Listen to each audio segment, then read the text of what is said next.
this video is going to be a little bit different. I want to talk about miscarriage.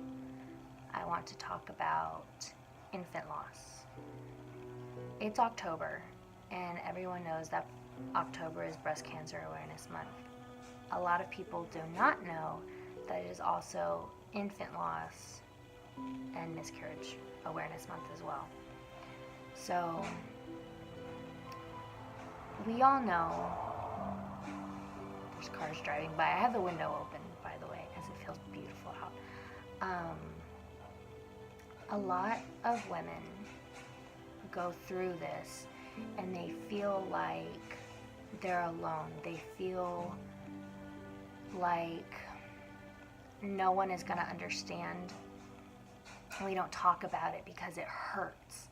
It hurts physically to pass a child, and it hurts emotionally. I've had 3 miscarriages, and I actually have blood work at the lab waiting to find out if I'm having a chemical pregnancy right now, or if I am pregnant. I don't know, so we're waiting for results.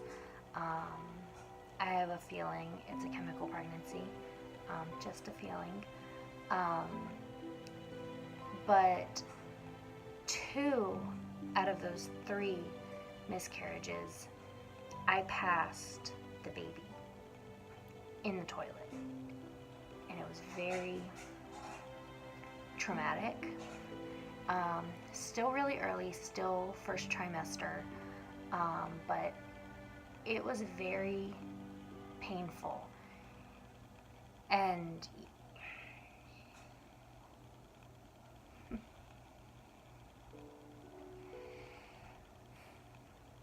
it's not something fun. People don't want to hear about it. People don't want to hear that you woke up in the middle of the night with really bad cramps and went to the bathroom and had a miscarriage in the toilet. People don't want to hear it. It's like taboo, and it shouldn't be, because it hurts emotionally, and women normally don't get the support that they need because it hurts too much for them to talk about. We feel like people won't understand if we tell them. It's like, I'm telling you I lost a baby, I had a miscarriage, and they're like, oh, I'm so sorry, and then that's it. They go about their day, they do your thing while you're like, someone hug me, like someone do something, like someone help me.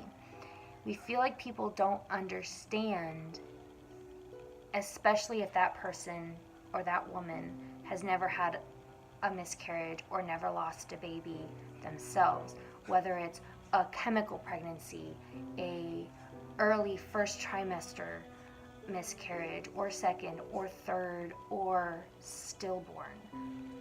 I've never experienced that. I can't imagine, but hugs to you, like virtual hugs, because I was devastated with my 3 that I had, and I couldn't imagine. And they can't possibly fathom what our bodies and our minds are going through. So sometimes it's just that they don't know how to react. They don't know how to respond. And that's okay. It really is okay that they don't know how to react. But sometimes we as the mom want something more than just oh, I'm so sorry. We don't know what we want, but we want something more than that. Some people, and I've heard this, well, it's just a chemical pregnancy, it doesn't count. Yes, it does. Because you got a positive test, and then you got a negative test, and then another negative test. So, phone's gonna die. But you got that positive test, and then your HCG levels start going down, and you know what that means. You get excited because you saw a positive, and then you get negatives, and then you go to the doctor, and then you wait for blood work. That's where we're at. It does count, because in your mind and in your heart, you get your hopes up, and you're like, wow, I'm pregnant, like, holy crap, another baby, yay! And then all of a sudden it's gone. Like that, like so fast. Some people say, oh, well, you know, you never got an ultrasound, so you never got to see your baby, you never got to hear the baby's heartbeat. Doesn't matter. With my 2 miscarriages previous that I passed in the middle of the night, I never had an ultrasound for those 2 babies. But I saw those babies. I held those babies in my hand. They were very, very, very tiny, like fit right here. And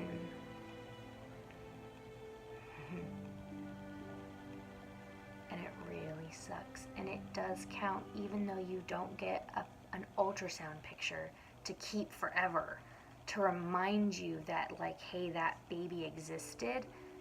Your baby existed.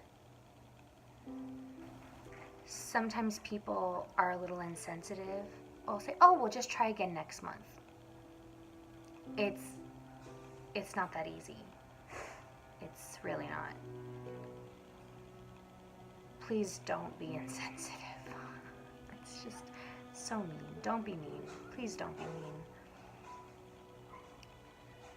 Now, I've had this question from a couple people. My 2 recent miscarriages I've had since Claire was born, and Claire is now 3. So people ask me, how do you tell your kids that you had a miscarriage? I don't know the answer to that, because my kids are still young. With my last one back in June, just a couple months ago, I told Claire and Milo, you know, Mommy had a baby in her belly, but it's not there anymore. That baby went to go see Jesus. That baby's with Jesus now. And Milo cried. I mean, Milo's 4.5, so he kind of understood a little bit more than Claire did, but Claire just saw that I was crying and didn't really understand. I was trying not to cry for her sake, but she kind of just gave me a hug and went about her day. But Milo was asking me questions, like, you know, you had a baby in your belly, like, you know, because I was in your belly one time. And I said, yeah, just like, you know, how you were in my belly, I had another baby that was in my belly, but that baby's not there anymore. And sometimes you just don't know how to explain it. I mean, Milo's 4, so I couldn't really explain, like, science to him.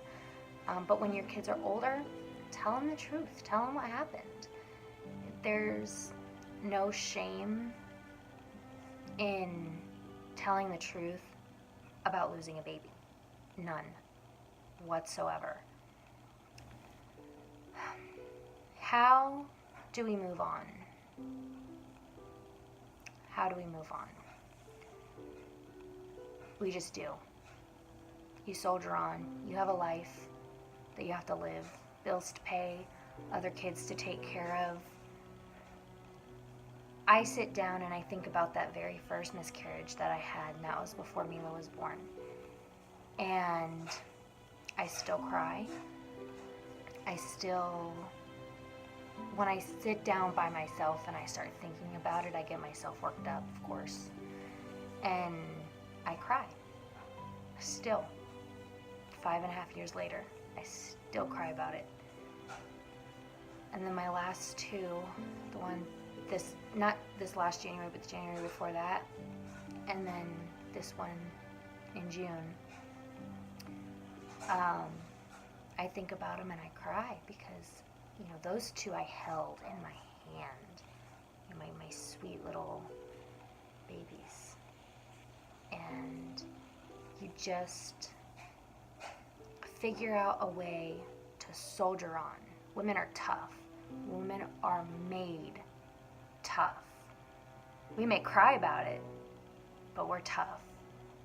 And You know, for me, I look at Milo and Claire and I think how blessed I am that, yeah, I've had a few miscarriages, and I really miss my babies that I never got to meet. But the Lord has blessed me with Milo and Claire, and I'm so grateful for them. So when I look at them and I think about, you know, my other little babies that are in heaven, I feel blessed because I have them. But then I feel sad. And it's just something that you deal with. You don't really ever get over it, but you learn to go through your life with it. One of the biggest things that helped me was having support. My husband, Hector, was absolutely incredible with me during those times when I was going through my miscarriages, and you know, there was bleeding and there was cramps and there was crying and I was freaking out. And this last one, it was the middle of the night, it was like 1 o'clock in the morning. I woke up because I was having really bad cramps, and I went to the bathroom. And then like 20 minutes later, I came out of the bathroom bawling my eyes out, and I woke Hector up, and he jumped up and just wrapped his arms around me and gave me the biggest hug while I cried. And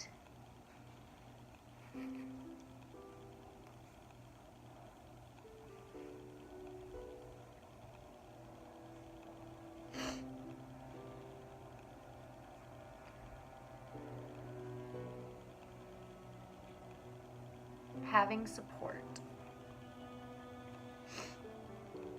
even if it's just one person to help, is invaluable. You know, Hector is my husband. Hector is my best friend. I couldn't have done it without him. I couldn't have gone through it without him. I couldn't imagine going through it without him. There's people outside.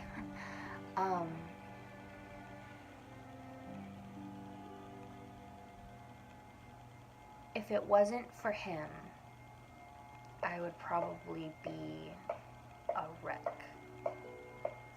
So if you are currently going through a miscarriage or going through the grieving process of having a stillborn or a chemical pregnancy, whatever it may be, whatever stage from conception to 40 weeks, if you have lost a baby, find one person to help. Find one person to cry with. And if you don't have that person, message me. I will answer you back. I will talk with you.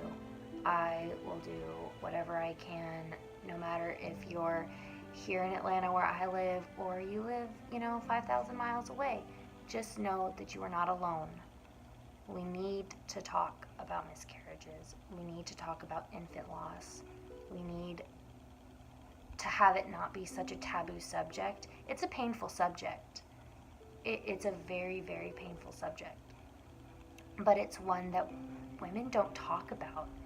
Don't be embarrassed about it. It sucks, but you're not alone. Millions of women are in your shoes, have been in your shoes, are currently in your shoes. You're not alone. Don't fool yourself into thinking that you are, because you're not. So that is just my little rant. Thank you for listening to me. If you like this video, give it a thumbs up. I know it's a little bit different than what I normally do here on the channel, but it's something that's been kind of weighing on my heart recently. So I kind of wanted to talk about it. Yeah, so I'm going to end this video here.